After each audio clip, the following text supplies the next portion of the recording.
Sempre que eu penso a providência de Deus, eu penso como um favor que nunca deixa de estar presente na minha vida, mas que ao mesmo tempo nunca retira a minha possibilidade de fazer a minha parte. Nós já aprendemos, a psicologia e a pedagogia nos ensinam que o bom educador nunca dá ao seu discípulo a lição pronta. Seria um crime contra o discípulo oferecer a ele a lição pronta. O mestre dá a certeza de sua presença para retirar alguma dúvida, para poder ajudar a dissolver aquilo que está atrapalhando e prejudicando o aprendizado, mas em alguns momentos o discípulo terá de conviver com a sua solidão. O mestre se cala e se recusa a dar a resposta que nós tanto buscamos. Não é assim na vida? Há respostas que Deus só pode nos responder através do silêncio dele. Isso é mão de Deus também nos sustentando. Que às vezes a gente tem a ilusão, e isso é fruto de uma visão ingênua. Infelizmente, o discurso religioso ao longo da nossa vida pode nos colocar visões ingênuas de que Deus vai fazer tudo por nós, de que Deus faz isso, que Deus faz aquilo. Tá certo? Nós temos o direito de acreditar na proteção divina. Mas nós não estamos desobrigados de fazer a nossa parte. Que é uma questão de sabedoria, de maturidade. O pai faz isso com o filho, a mãe faz isso com o filho. O amor que a gente sabe que Deus tem por nós não pode nos fazer pensar de que Ele fará tudo. Gosto muito dessa expressão. Nós só temos o direito de esperar pelo impossível depois que a gente fez tudo o que nos foi possível. Então Deus nos protege? Sim. Mas Ele também pede que eu faça a minha parte nessa proteção. Eu rezo a Deus pela minha vida, peço para que Ele me dê saúde, mas preciso fazer a minha parte para que essa saúde seja uma realidade na minha vida, não é? O cuidado que eu tenho comigo é uma expressão dessa minha parte, do milagre que eu preciso realizar diariamente. Então, às vezes eu identifico a mão de Deus estando presente na minha história, mas não me segurando como eu acho que segura. Alguns desamparos são importantes demais no nosso processo humano. Seria muito interessante se a gente aprendesse isso desde o berço, mas infelizmente não. Então nunca é tarde para a gente aprender.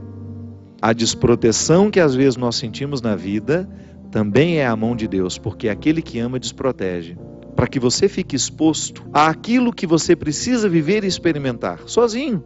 A presença dele sempre nos olhando, sempre nos orientando, porque isso é muito interessante. Quanto mais a gente cresce, quanto mais a gente amadurece na nossa experiência com Deus, maior é a capacidade que a gente tem de ouvir e compreender a voz dele na nossa história. Então, Deus me protege assim, mesmo quando ele está distante, sabe?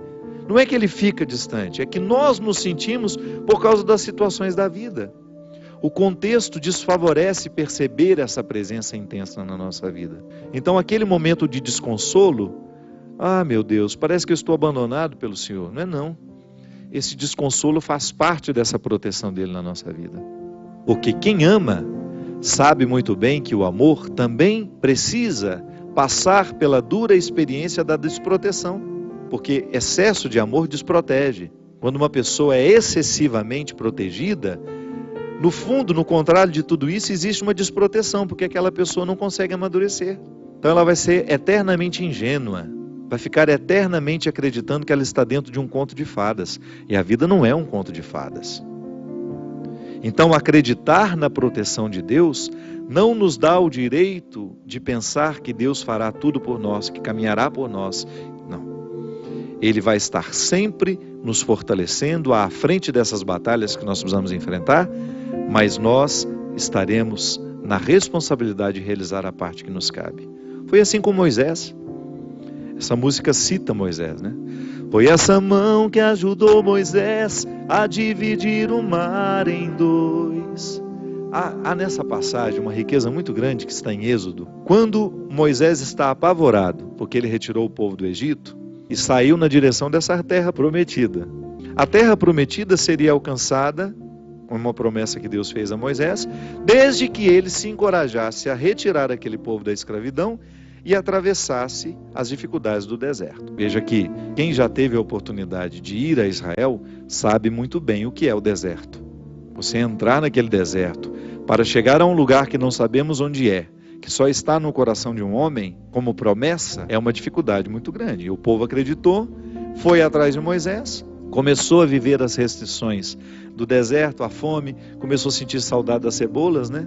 Porque no Egito eles comiam cebola, no tempo da escravidão a cebola era o principal alimento, por isso que às vezes a gente usa a expressão, não fique chorando as cebolas do Egito, não é assim? Você já deve ter escutado essa expressão, quando alguém lhe aconselha a para de lamentar o passado. O que é lamentar as cebolas do Egito? É dizer, eu era escravo, mas tinha esse alimento, eu tinha cebola para me alimentar, e agora eu estou livre, mas não tenho nada. Calma, dê tempo ao deserto, permita que o deserto lhe diga o que ele precisa dizer. Até a fome, a restrição, ela é importantíssima no processo humano. A gente identifica o tempo todo que pessoas são estragadas porque não lhes faltou nada. Terrível, quando você tem um filho que foi paparicado desde criança, não lhe faltou absolutamente nada, e de repente, no descampado da vida, de repente aquela pessoa precisa enfrentar o deserto da vida e ela não tem munição o suficiente para dar conta. Aí fazer o quê? Como é que nós enfrentamos o deserto? Ali naquele momento, quando Moisés retira o povo da escravidão e se encoraja a levar este povo pelo deserto a caminho da terra prometida, ele também sente medo, ele também não sabe o que vai ser. Por isso ele o tempo todo, através das manifestações de Deus naquele momento da vida de Moisés, ele se comunica com Deus. São as epifanias, né? Que são essas manifestações gloriosas de Deus ali, através da realidade simples. É a sarça que arde, é a pedra que jorra água, enfim. Deus vai conversando com Moisés, vai dando a ele sinais de que ele está no caminho certo, mas não o priva da desproteção que o deserto lhe causa. Então, desprotegido naquele deserto, materialmente falando, ele pode firmar uma confiança em Deus que nenhum outro conforto havia dado. Está vendo como é interessante? Como a desproteção, a aparente desproteção, ela tem todo um cuidado reservado e de bastidores ali. Da mesma maneira como você que é pai, é mãe, e você cria uma restrição ao seu filho para que ele possa amadurecer, não é assim? Às vezes você retira alguma coisa do seu filho para que ele sinta realmente a falta, para que depois ele tenha condições de valorizar depois. Volto a dizer, muitas pessoas dão errado na vida é porque não lhes faltou nada. Aí você observa, quando falta demais também pode causar um desequilíbrio, uma falta de confiança na vida, nas pessoas. Enfim, é o equilíbrio que dá certo. Quando você começa a educar, colocando proteção e aparentes desproteções, onde aquela pessoa terá de enfrentar a situação sozinha, ainda que você esteja vendo de longe. Eu enfrentei situações na minha vida extremamente difíceis, que não bastava o outro dizer, eu estou aqui. Por quê? Porque elas eram minhas. Até ajuda. Você olhar para o lado, saber que tem um amigo com você, que existe uma mãe, que existe um pai, um irmão. Mas em muitos momentos da nossa vida, este calvário é para ser vivido na solidão. É quando eu preciso viver essa sensação de estar desprotegido. Da mesma maneira como Moisés viveu, ao pisar os desconfortos do deserto, ao enfrentar aqueles desconfortos, ele compreendeu o que é a condição humana. Então eu também faço essa experiência. Você faz. Eu não quero passar a vida em brancas nuvens, não quero mesmo. E é por isso que desde muito menino, quando a vida me era difícil, eu encontrava alguma coisa naquele desconforto que me fazia pensar mais alto, que me fazia pensar além. Moisés, vivendo o desconforto do deserto, precisava convencer os que estavam ao lado dele de que aquele desconforto valeria a pena. Mas alguns queriam voltar para a escravidão. Olha como a fraqueza humana está muito presente na nossa vida no momento do desconforto. Existem pessoas que precisam romper com namoros que são terríveis, desastrosos. Aquela pessoa só faz mal a você, você sabe disso, mas você tem um vínculo com ela, você tem necessidade afetiva, você não consegue romper aquele namoro. Então, você, de repente, você se encoraja, você fica com tudo claro diante de você, essa pessoa não me faz bem, eu não posso me casar com essa pessoa, porque se no tempo do namoro já está assim, imagina na época do meu casamento, depois no meu tempo de casado, vai virar um inferno pior ainda do que já é. Aí você se encoraja, motivado por pessoas que estão ao seu lado, a romper. Aí é terrível no dia que você rompe. O sofrimento é cruel dentro de você. Parece que você nunca mais vai se recuperar, que você só pensa naquela pessoa. Por quê? Porque apesar dela te fazer tão mal, você tem um vínculo doentio com ela, de dependência afetiva. Você sabe que ela te faz mal, mas você não sabe viver sem ela. Aí você começa a dar passos. A primeira semana é horrível. Você sofre, você chora, você não pode ouvir a música, você não pode sentir o cheiro, você não pode ver aquele pedacinho de não sei o que ele esqueceu lá na sua casa, que tudo aquilo é terrível. Mas de repente você começa a dar passos de libertação, é como se você estivesse andando na direção de uma terra que só vai te fazer bem. E 1 mês depois aquele sofrimento ficou melhor, 2 meses depois aquele sofrimento melhor, e de repente você não está nem mais lembrando. Claro que ainda existe ali um vínculo silencioso sendo desarmado, porque a dependência afetiva, ela não morre da noite para o dia. A gente precisa, é como se você fosse sufocando uma célula cancerosa com o processo da quimioterapia, sabe? Que você vai retirando a vida da célula cancerosa, que é a célula que nos mata. Aí digamos que 3 meses depois, você encontra de novo com aquela pessoa e você tem aquela famosa recaída. Aí pronto. O castelo que você estava construindo, o chão que você tinha andado, que tinha sido tão difícil, você joga fora e você volta para o Egito, você volta para a escravidão. Você faz o mesmo que os companheiros de Moisés queriam fazer, voltar a comer a cebola, voltar a comer o alimento podre, estragado. Aí você reata aquele relacionamento porque ele é doentio e você não cuidou da devida distância que você deveria manter. Porque quando você tem essa dependência afetiva, você tem que estabelecer a distância, porque senão você não se cura. Você tem que parar de querer saber da vida daquela pessoa, porque senão você não se cura. Você precisa parar de ficar fuçando o Facebook dela, porque senão você não se cura. Você precisa parar de ficar investigando a vida. Onde que ela foi? O que ela estava? Tem que cessar todos os pontos que podem lhe fazer querer voltar para o Egito. Porque senão você nunca vai se libertar. Aí 3 meses depois você está bela e formosa já, matando a célula cancerígena, você vai dar mais uns beijos na boca, volta àquela dependência horrorosa e o inferno retorna na sua vida. Na sua primeira semana é até bom que está tudo voltando.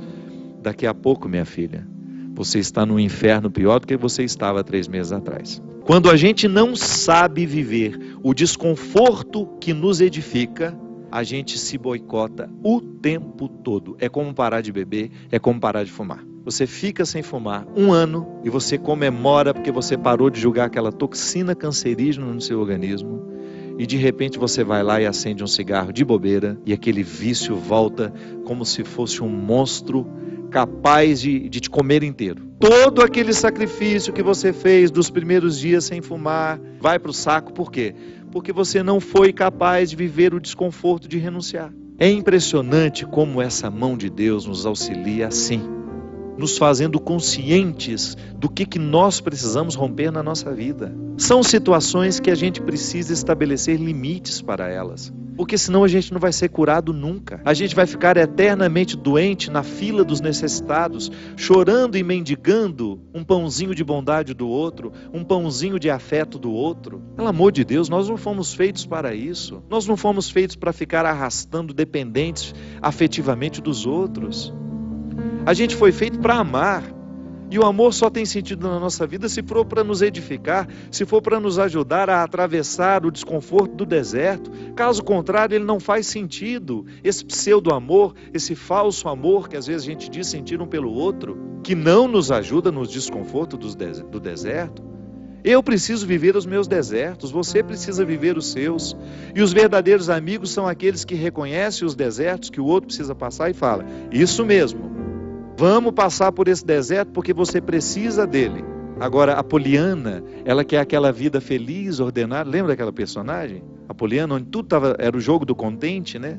Para com isso. Assassine esse instinto infantil que existe dentro de você, que lhe faz ter medo dos desconfortos da vida. O desconforto da vida, quando bem vivido, ele só nos torna melhores. Tira essa máscara de coitadinha que você gruda na sua cara para os outros terem eternamente pena de você. Você só perde tempo na vida assim. Que bobagem! Deus nos segura na nossa mão, é para a gente ter condições de atravessar esse deserto. Não é para ficar recaindo eternamente e voltar a comer as cebolas do Egito, porque a gente teve dó de nós, porque a gente teve dó do outro, não. A caminhada é para frente que se vai. E chega um momento quando Moisés chega diante de Deus e fala: agora você resolve essa situação, porque eu não sei mais o que fazer. Já construíram um bezerro de ouro no meio do caminho, já arrumaram confusão, já estão adorando até outras situações, então nem lembrando que o Senhor existe. Eles só não voltam porque está longe demais, mas retornam de outra maneira, não retornam na geografia. Sabe, eles não voltam geograficamente porque estava longe já do Egito. Eles morreriam no meio do caminho. Mas não voltavam geograficamente, mas voltavam afetivamente. que às vezes a gente já ultrapassou o território da nossa escravidão físico. Eu já saí da cadeia, mas a cadeia não saiu de mim. É assim que funciona. Eu já dei os passos na direção da minha liberdade, mas eu não fiz a conquista da minha liberdade. Eu não decretei a conquista da minha liberdade. Então eu fico afetivamente preso ao meu passado, lamentando as cebolas do Egito, lamentando o namoro que terminou, a situação que foi terminada, a amizade que foi traída. Então, quando Moisés está diante do Mar Vermelho e ele fica apavorado, porque agora eles não tinham mais para onde ir, ou atravessavam o mar, ou voltavam para o Egito, e o exército do faraó já estava chegando para capturá-los. O que ele faz? Ele tem uma reunião particular com o Senhor, né? Uma audiência particular de urgência. Liga lá para o secretário de Deus e fala: pelo amor de Deus, você pede para ele me atender hoje, que eu não posso mais ficar sem essa resposta. O exército do faraó está chegando. E aí ele acha que Deus iria dar uma resposta fácil para ele, né? Ia dar uma solução rápida. Não. O que Deus fala? Lembra? Corre, né? Entra nessa água. Olha que frase forte. Diga ao povo que caminhe. Eu não vou fazer por vocês o que só vocês podem fazer. Eu vou dar todas as graças para que o milagre aconteça. Eu vou fortalecer a coragem de vocês. Mas se não colocar o pé na água, se não desafiar este mar, ele não se abre. Foi o que o povo fez. Moisés à frente, certamente, cheio de medo também, né? Ai, meu Pai de misericórdia, o que vai acontecer agora? Quando ele começou a entrar, a colocar os pés na água, Deus faz a sua parte. Minha gente, a nós nem importa se isso aconteceu dessa maneira mesmo. A nós interessa é o fato de que Deus faz diariamente isso na nossa vida. Sempre que eu me encorajo a vencer os mares que me desafiam, eu estou exercendo o cuidado de Deus na minha vida. Sempre que eu me encorajo a colocar o pé no mar que me ameaça, eu estou cumprindo a parte da promessa de que Ele estará sempre ao meu lado. Você faz a mesma coisa. Sempre que você desafia os seus mares, sempre que você enfrenta os seus desconfortos, quando você não tem medo do desconforto que lhe chega, quando você olha para ele de frente, você fala: e agora? O que é que nós vamos fazer a partir desse momento? O que você me traz de bom? O que você está me desafiando? Eu vou aqui recrutar as minhas melhores partes, porque só isso me interessa. Se o desconforto me chega, eu preciso atravessar esse deserto para poder alcançar essa parte da terra prometida que me espera. É assim que funciona. Não há uma fórmula mágica para a vida. Ainda que a gente não acreditasse em Deus, nós teríamos de viver os desconfortos que nos fazem crescer. Ainda quem não crê em Deus precisa enfrentar os desconfortos de sua história, de sua existência. Agora é claro que quando a gente acredita em Deus, quando nós acreditamos de que existe alguém superior a nós, nos capacitando para a gente fazer a travessia, conforto a mais nos é oferecido. Por isso, baseados na experiência deste conforto que eu já fiz, que você já fez, em muitos momentos, quando essa mão de Deus cuidou de nós, e que a gente dá continuidade ao processo de caminhada, de enfrentamento. É enfrentamento, a palavra é essa. Se a gente não vive os enfrentamentos diários dos nossos desertos, dos nossos conflitos, dos nossos medos, a gente nunca vai chegar ao conhecimento da terra que Ele nos preparou. Obrigado pela oportunidade que você me deu de mais uma vez conversar com você, de entrar na sua casa, de entrar na sua vida.